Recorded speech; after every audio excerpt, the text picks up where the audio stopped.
Hey everybody, welcome to another Zenny62 on YouTube, and this one with a person I have had on, but Elihu, I think this is the first time I've had you on this year. No, it's first time this year, first time in a while though.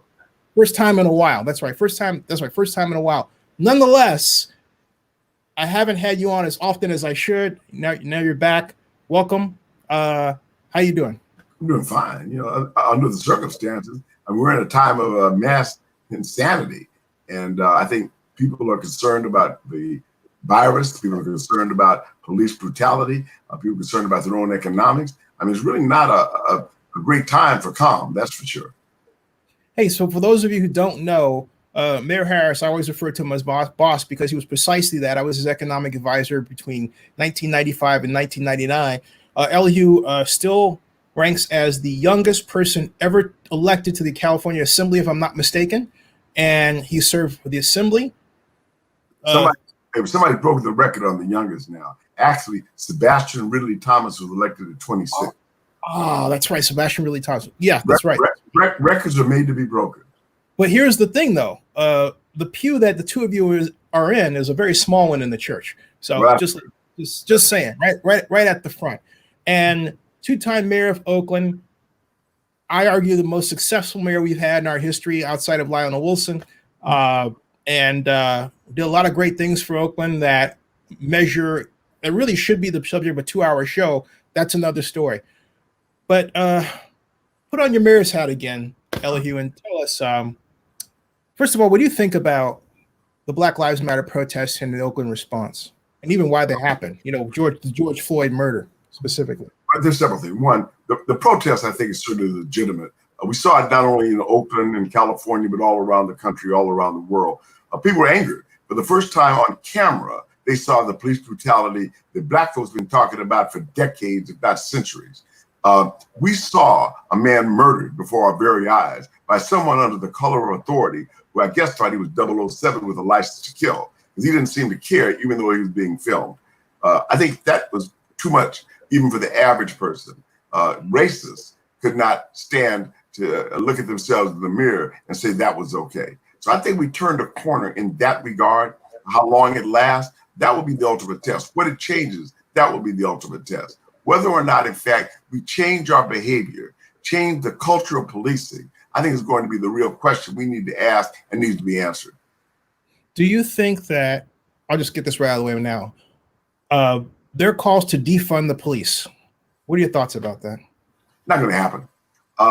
Unfortunately, the police are important because we have an element in our community where there's mental illness, drug addiction, just pure criminality that wants us and needs and requires that we have someone who will, in fact, enforce the law and protect the peace. Unfortunately, we've gotten a culture of the police that sees them as paramilitary, not protectors of peace, but rather providers of violent restraint, not people who solve problems, but people who respond to problems. I think those are the kinds of things we have been aware of for years. Now I think we're coming to grips with the fact that that's not acceptable. We're not going to defund the police. I'm hoping that we'll have a revolutionary change in the way that our police act and also the way they're held responsible for their misconduct. And I know that we went through, let's see, Oscar Grant, yes, and a number of different riots that to the point where, and protests to the point where it seems like every time something happens, Oakland is one of the protest and demonstration centers. And all this happens, and yet it doesn't feel like things have changed, at least to me. I have a feeling, as you do, that maybe this is that, but is it because of the severity of what we saw, and therefore maybe the wrenching of society lasts only so long and then we come back into place? Or are we really going to see change? It looks like we have in some cases already, though. First of all, this is obviously nothing new. We've had, on the average, 60 unarmed Black men a year killed by the police. This is a pattern that's systemic. It is, in fact, a part of institutional racism and accountability. It doesn't happen to everybody. It doesn't happen to every class of criminal. It happens more to Black and to brown than anybody else. So there's a racial element here that can't be ignored. The other thing we have to deal with is, what is the nature of our police force? How do we check out their heart before they're hired? How do we check out their brain when they're acting in the police capacity? And finally, how do we in fact deal with policies that ensure accountability when these policies are violated? If we don't have any sense of accountability, that means that it happens. There are actions, there are reactions, and then we move on. It's got to be some accountability with the change as the ultimate goal. Why do I get the feeling that some people are afraid of the police and the police union in Oakland? And it seems like the current police union head of Barry, and I personally like Barry, but, I think they act like they could be the mayor at times. And Barry made a couple of statements a couple of years ago that made me think, you know what? Maybe it's time that we just alter the whole system and de-escalate the rhetoric that comes out of the Oakland Police Union. Well, I don't want to demonize the police. I don't want to make police the enemy, but they make themselves the enemy. If they are willing to step up and do reform, every other profession has been held accountable. Doctors, lawyers, every other teachers, when they're wrongdoing, there's often some level of response. When teachers are guilty of pedophilia, for example, most of them are removed from their jobs. When police act in misconduct, sometimes they're not even a reprimand. That's a standard that can't be maintained, because I'm telling you, police need the trust of the public they serve. When that trust breaks down, when that respect breaks down, I wouldn't want to be a police officer in any place in the country, because there aren't enough guns, there aren't enough colleagues to protect you if the respect and love of the people that you're serving is not the restraint from violent action against you. People who wait in ambush, they can do all kinds of things. I respect police, but I want the respect of the police as well. And you were mayor and had to deal with, well, actually, you were just before this happened, before the writers' case happened. The writers' case really happened under Jerry Brown. Right. But how do you think Oakland has progressed since then? I mean, in terms of getting better to a point where it can get out of the watchful eye of the monitor. I was told by a guest, actually it was Rashida Grenache. She said that Oakland was 3 steps from actually getting to a place where it could get out of from under it, but then it receded under the now previous police chief. What are your thoughts? Well, several things. One, we need a police chief whose primary desire is to be the manager of the police department, not just to be the friend and the colleague of the police officer. We need that too. But primarily, we need someone who is going to maintain the standards, the credibility, and the accountability that we expect from the police. If the police chief is not going to do that, we don't need a police chief. Secondly, which probably just as important to me, is that we need to have a police department who really is involved and connected to community policing. We want the police to be part of the community, not enemy agents who are coming to enforce the laws and protect property, but rather people who are there, who are part of the community, who are comfortable in the community, who know and are respected by the community. That should be the goal of any police department. If you look back in England, there was a real clarity under Thomas Peel that the police code was one to protect and serve. Unfortunately, in this country, the police in the South were used as slave catchers and people to suppress the rights of blacks after slavery. And then in the North, they were used to control immigrants. So the police in this country have not been the protect and serve. They've been the punish and lock up a police department. And I don't think that's what most police officers want to be, but I think that's the role that many of them have used as one of authoritarianism and one of control. You made me think about something I was saying to my mom the other day, because we're big fans of Blue Bloods and other shows. But one thing that I noticed about even that show is African-American men on the street, if the officer has a question, they just physically accost them, yes, which is illegal. Yes. And yet this has been burned in our brain subconsciously that this is okay. How much has popular culture also sort of informed the negative behavior of the police department that, created the situation we're dealing with now? I would say it's the opposite. I think behavioral police has informed popular culture. I mean, that's commonplace. It's not that they got it from watching TV. They got it from their own street behavior. Look, we've seen it. There are good cops. There are wonderful police officers who come with the right attitude, who want to make the community a safer place, who want to make the community a livable place where law and order and respect for everyone is the rule rather than the exception. But then there are others. Those others are often protected by these same good police officers because they believe it's snitching, it's violation of the code, that they're bleeding blue before they bleed red. That can't continue. If people don't want to be police officers, I understand that it's a tough job. People told me, if you don't want to be the mayor, quit.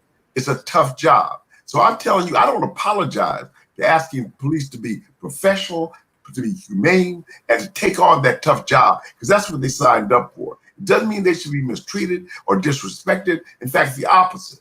But of whom much is expected, much is required. That's how I see it. And we want to pay police officers appropriately. We pay them more than we pay teachers and social workers and others because they got a tough job. Do the job, but do it with the constraints of law and order and constitutional rights. And also, I want to touch on a couple of incidents that happened this weekend. One of them in Alameda, a man 44 years old by the name of Malik Watkins was the focus of an attempted arrest just because he was, as the officer said, dancing in the street. In fact, the officer in the body cam said, "I'm going to arrest you because you were dancing in the street." I thought, have we reached a point where that kind of wanton violation of constitutional rights, which apply to someone dancing in the streets, for example, during the San Francisco Pride Parade, happens all the time? We just happen to see it on camera. It happens to somebody black. I mean, racism is real in this country. I mean, let's not sweep it under the rug, act like race doesn't matter. It matters, absolutely. It's mattered for 401 years since the first enslaved Africans came to Jamestown. It's mattered since slavery.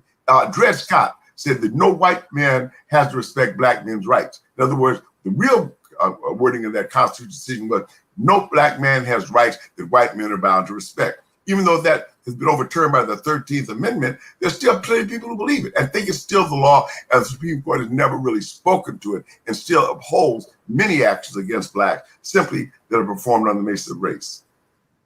Can we change that? How can we change it?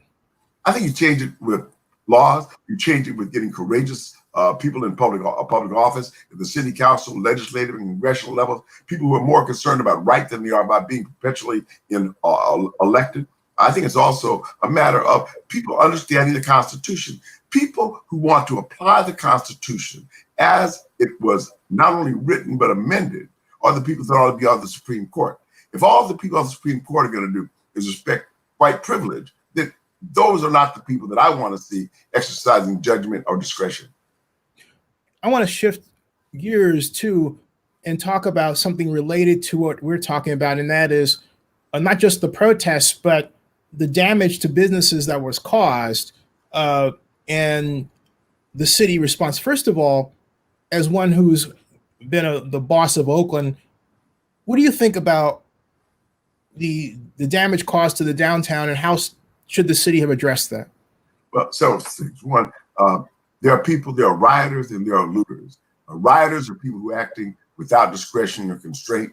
Looters are people trying to take advantage of protest and disharmony. And we saw both of those in the city of Oakland. Anarchists have constantly come in the city of Oakland from out of town. There are people in town who are just angry, looking for an opportunity. And there are people who just want to loot, get a free TV. So there's all these things that are under effect whenever there is a cloud, whenever there is a protest, whenever there is anger. And one of the things is that we've not found a way to remedy that, to root out those who are involved in strictly criminal activity as opposed to peaceful or even angry protests. That's got to be addressed. We've got to really try to get control of our streets. We're not going to be successful if people who are not involved, people who are not guilty of any of the atrocities that people are protesting, are victims of that anger. There's no right in that. There's no justification in that. When people are tearing up the place where people work, particularly after this virus, I think it's inexcusable. And whatever people have to suffer for that, if they're actually involved, not in protest, but in violence or in looting and robbery, hey, whatever happened to them is on them. And I think the police have a responsibility to protect property against those kinds of people. But what happens is we often lose discretion, and the police become enforcers of the law and protectors of property, and people who eliminate rights of those who are peacefully protesting. They start lumping everybody together. That's got to be something we fight against, because the police then lose respect, police then lose control, and everybody then gets put in the same plate. That can't happen. And we certainly have to provide policies, procedures that allow for constructive dialogue, for a real opportunity to understand those who are following reasonable rules of protest, as opposed to those people who are simply trying to cause chaos. It's a very thin line, and I know it's hard for the police, but it's something we've got to really work on. We can't make it worse by having violence and disruptive attacks against protesters simply to show the hammer of the law. Or for that matter, and this gets back to the other problem we were talking about, the police response. 22-year-old Eric Sacado was shot, was said to be 40 times, unarmed. His girlfriend shot, pregnant, on Saturday night at 10:34 of the last week, because he was one of the looters that stole, I believe, one of the Dodge Hellcats. It was a Dodge Challenger in this case, but it was one of the 74 cars that were stolen at the same time the Hellcats were sold. And yet, 40 times? We call it overkill. And that's one of the problems, that people see that happening and they think, wow, these folks have no respect for life. They are to protect life, but they take life cavalierly. We saw the same thing happen in Vallejo with the young man who was robbing or involved in the looting of the Walgreens, where he was on his knees. And the police actually said he was in a crouching position with his hands in a position where they thought they were going. Now, they didn't wait to see him pull anything. They didn't wait to see what he was doing or if he was going to move. They simply shot him from the car. If you're in a car, you're pretty much in a protected position.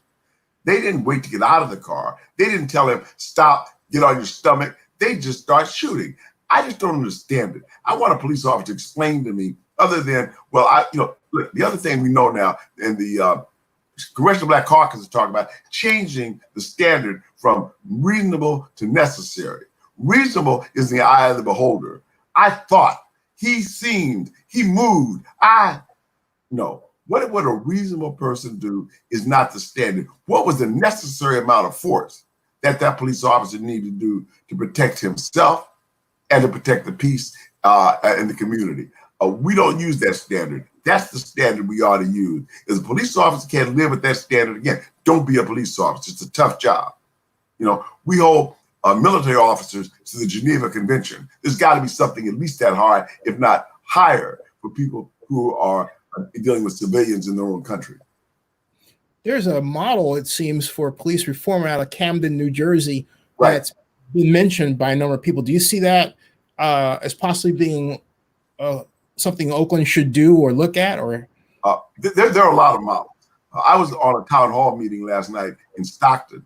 I was surprised to hear the mayor of Stockton indicate Stockton has the lowest number of police misconduct and police shootings in the state because they have made the reforms. The reforms, whatever reforms work, are the reforms I want to see.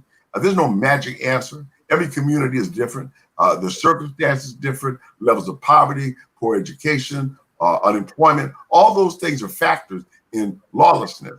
You want to protect the community, but you want to do it with an emphasis on humanity and justice, not simply suppression of rights and certainly on racism, which have been the standards we've seen far too often in many jurisdictions. There are 18 different police agencies around the country, and they all need to have accountability both at the local and the national level. There ought to be national standards, and there ought to be state standards. The post standards certainly ought to be in place. The Police Officers' Bill of Rights should protect the rights of police officers, but also should not trample on the rights of the average citizen. Those are the things that I want to see us look at. How do we find the appropriate balance between protecting police officers who are protecting and enforcing the law, and protecting the citizens who are going to often be held as victims by those who are armed and sometimes dangerous and authoritarian, and quite frankly, misusing the badge of authority.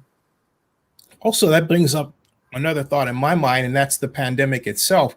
I mean, do you think that had there not been a pandemic and people were about their normal course of lives, and yet the George Floyd murder had occurred the same way, would the response have been different if people were out and about and not sheltered in place, or, you know, afraid to go out, and basically also unemployed? We have like a 40% unemployment rate, something like that.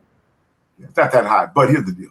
There's anger, there's genuine anger. It was exacerbated by the fact that people have been pent up for the last 2.5, 3 months. I would certainly indicate in my own mind that it made it worse, but I think it was bad enough just because of the visuality and seeing that this man was murdered by someone under the color of authority. That was the visibility that changed, I think, the circumstance for many people. It wasn't questioned. We didn't have to wait to see if there was going to be studies or autopsies or enforcement of the law. This man was murdered. Everyone who's reasonable and objective has clearly stated this man was murdered. If you can't question whether or not the man was murdered, I don't know why we ought to be questioning why there was a violent reaction to seeing a man murdered before your very eyes by someone who was charged with the responsibility for keeping the peace and providing law and order. That did not happen. We saw a violent attack on an unarmed man when he was down, handcuffed, with his hands behind his back, with 4 police officers present, no sense of violence, no struggle, and the man was murdered. You know, I don't believe that people ought to be executed by the police. You know, I don't believe in capital punishment anyway, but I certainly don't believe in summary judgment by a police officer. Hey, can the citizens have made a citizen's arrest in that case where they said, hey, look, they're killing him, we have to intervene as a mob? Could they have done that legally? I don't know. And the real thing, of course, is most of the citizens didn't have guns. And here's the thing. We protect police officers. That if George Floyd was being murdered and he fought back, it wouldn't be self-defense. It would have been murder. I mean, when you can't even protect yourself because the police officer has the right to kill you, that's a scary situation that really demands a balancing the equation. If a police officer's out to kill me, he's shooting at me. I haven't done anything. I'm in my car and he decided to pull a gun and start firing. I could have a gun in my glove compartment. I could not shoot back without being charged with murder. I guarantee you I would be charged with murder if I simply defended myself against a rogue police officer, because they'd say, you must have pulled the gun first. You would not get the benefit of the doubt. You would not be innocent until proven guilty. You would have been murdered. The police would have killed you. And I guarantee you, if you hadn't been killed by the police, you would have been found guilty in a court of law, because that's the prerogative we give to the police. If the police don't want to lose it, then I think the police are going to have to engage in massive and total reform. And out of respect for your time, because I think you have to jam it around 6, a little after that. What do you think, as the person who brought the Raiders back, and this is a bit of a shift, brought the Raiders back. A bit of a shift? Zitty, a bit of a shift? Okay, go ahead. But related. Oh, you got to relate it. Oh, okay. Let me not underestimate you, man. Go ahead. Thank you. But as the person who brought the Raiders back from Los Angeles to Oakland, what do you think of the commissioner's about face on Friday? NFL Commissioner Roger Goodell admitting racism, that the NFL needs to listen, that means the owners, and that the players are absolutely right and they have a right to protest. Now everyone is saying, bring back Colin Kaepernick. But what do you think about what the commissioner said, and what do you think the next step should be for the NFL? Well, first of all, the commissioner nor the owners have mentioned anything about bringing Colin Kaepernick back. The players, the public, many members of the public have talked about the unfairness, if not the hypocrisy, of what was said. And now Colin Kaepernick, who protested in peace on one knee, is seen as a moderate. But that's what happens when you have to step it up. He tried to get people to pay attention to police brutality and injustice by taking a knee. And you saw what that got him. It got him expelled. It got him taken out of the league. And people say, well, look, if you try to do it peacefully, that's what happens to you. So what do I got to lose? I don't have a job. I'm already unemployed. I'm already poor. What are they going to do to me? Put me in jail? 1 out of 4 black men go to jail anyway, whether they've done anything or not. So here's the point. The point is that the commissioner said what he had to say, as so did Drew Brees. The pressure was too great to ignore the reality that this was the time not only of consciousness, but of public pressure, where you could be condemned for much longer than a week or two for not understanding this moment in time. The owners and most of which are billionaires, have not demonstrated that same type of humility or sensitivity to what's going on in their league. They are, above all, members of privilege. I've not seen a level of humanity from most of them. Some of them, yes, but in the final analysis, they all operated on fear. When the right wing, when the ultra right, with all those people were crying out that Kaepernick was not patriotic, even though he was not attacking the flag, he was not disrespecting the flag. He simply took a knee to indicate a side of protest against things that were in fact unconstitutional and illegal. They condemned him as being anti-American. When you condemn people who disagree with you being anti-American, I think the anti-American person is the person who's condemning, not the person who's protesting. Yeah, it's funny you mentioned that because I found a video, January 8th, 2015. President Trump, before he was president, was on the David Letterman show advocating flag burning, right, saying that it was something to be proud of as an American citizen. Then he turned around running for president and became a fake conservative. And We're not a conservative. What he is, he's a self-promoter. And whatever floats his boat, whatever gets him what he wants, what he needs, love, respect, power, he'll do. Look, I've never seen anyone in public office, even some of the worst, lie as consistently. I mean, he makes Richard Nixon look like, George Washington, the myth of George Washington, never lied. This guy's like Pinocchio. I'm surprised his nose can get inside the White House. I mean, when they lie as consistently as this man, I was talking to a guy who I really like a lot, who's a evangelical Christian, and he voted for Trump. And he said, but his pastor said that we should support Trump because he's good for Israel. I don't think you support anybody who's bad for humanity. This country has lost respect around the world. It's stated in a position now where there's such a division in this country along every line you can imagine, not just race, but economics, philosophy, everything you could think of defined us as different, not the commonality of our nationalism or even our residency. That's a sad reality I've never experienced. I've never felt that there was a president of the United States, even if he didn't have courage, that was as clear in their bombacity, as clear in their racism, in their misogyny, and everything that I think we say we condemn as a country. This guy brags on it, boasts on it, and uses it to his advantage with his base. Until his base, when we saw the military, the general, certainly former generals, turn on him and say, hey, this guy's gone too far. He's bad for the country, bad judgment, all those things. We got to have more people step up. We can't continue to be the emperor has no clothes. Roger Goodell is good that he said that he backed his players, but we need to see the owners. We need to see the billionaire class. We need to see everyone who say they believe in America step up and demonstrate that with their action, not just their words. And finally, I got to ask you one other question. This is different from all the others, but it's a blockbuster in my mind, at least. Pacific Gas and Electric is leaving San Francisco for Oakland. Yeah. Moving headquarters. Yeah. What are your thoughts about the impact on Oakland, and what does it mean about the future of San Francisco? Well, first of all, I think all urban centers are going to have some challenges, because I think there's going to be some major challenge in the economy. Look, when you see people like Twitter, Facebook, other technology companies saying, look, we're going to let people work from home.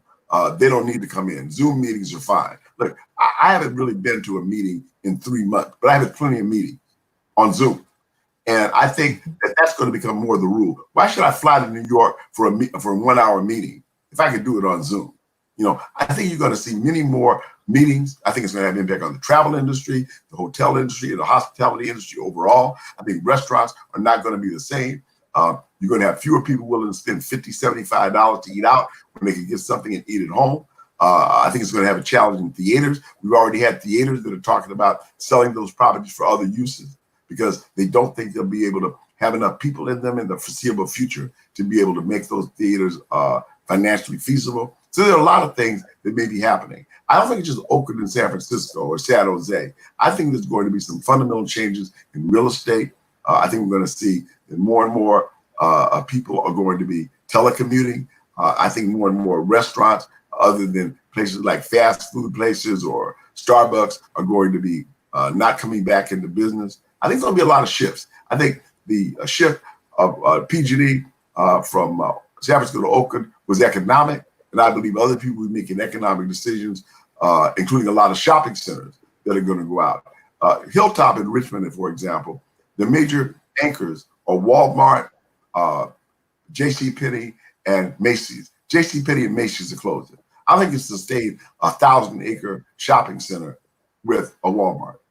So I think those are the kind of things that are indicative of shifts. Neiman Marcus is not the only one that went out of business. There'll be others that will follow. Retail will not be the same. You can't sustain retail malls with small little mom and pop shops inside the shopping center. Former Mayor Elihu Harris, my boss. I still call him boss. And I have you back, man. You're still the best. Hey, stick around in the backstage. We'll talk. Hey, everybody. I'll be back later tonight to talk National Football League. Subscribe to Zenny62 on YouTube if you haven't done so before. And bookmark OaklandNewsNow.com. You realize, Elihu, we had 33 million hits over the past 28 days? Let me tell you something, man. Wow. I'm glad to hear it, but more important than anything else, Zenny, thank you for providing information. One of the things that establishes the community is common information sources. We haven't had that in Oakland in a while. And I thank you for being one of those common sources of information and the truth. Thank you. We're only scratching the surface of what we're going to do. Well, stick around. Do we all feel that itch? Yeah,